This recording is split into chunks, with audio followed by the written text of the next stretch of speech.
Hindi umano nababahala si Senador Bato de la Rosa sakaling arestuhin siya ng International Criminal Court o ICC. At kaugnay niyan, plano naman ng mambabatas na dalawin si dating Pangulong Duterte sa The Hague, the Netherlands, bago o matapos ang halalan sa Mayo. Report mula kay Mean Corbera. Mag-iisang buwan matapos maaresto si dating Pangulong Rodrigo Duterte noong March 11, nagpakita na sa Senado si Senador Ronald Bato de la Rosa. Dumalo si de la Rosa sa pagdinig ng Senado sa isyu ng pagpapakalat ng sexual abuse at exploitation sa online at pagdinig ng Senate Committee on Foreign Relations sa naging pag-aresto sa dating Pangulo. Nakipagkumustahan pa ito kay Senate President Francis Escudero at Senador Amy Marcos. Ayon kay de la Rosa, abala siya ngayon sa pag-iikot sa mga probinsya para mangampanya.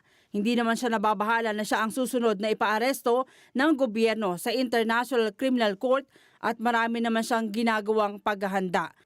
Naghahanda tayo. In fact, yung ginawa na natin na petition sa Supreme Court, di ba, pending pa. Hinintay natin yun. That's one of my preparations, yung ginawa natin petition sa Supreme Court. Hindi ko ni-recognize yung jurisdiction ng ICC. If yung warrant na yan ay galing sa ICC, pero kung warrant na yan ay galing sa ating local court, respetuhin ko yan. Kapag galing sa Supreme Court o galing sa RTC, respetuhin ko yan. Pero kung galing sa ICC, ayon sa Senador, susubukan niya mag-apply ng kanyang Schengen visa para personal na madalaw si dating Pangulong Duterte sa The Hague sa the Netherlands. Gagawin niya raw ito bago o pagkatapos ng eleksyon, matalo man siya o manalo sa halalan. Pero pagbibiro ng Senador, magsusuot siya ng wig para hindi siya makilala.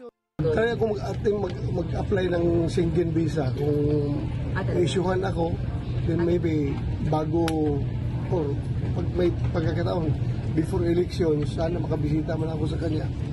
Sige lang, pwede na ako doon. Pag pupunta ako doon sa dahig, mag-wig ako. Mag-wig ako, pero hindi na ako makilala doon. Mean Corbera para sa Mata ng Agila, matatag, matapang, matapat.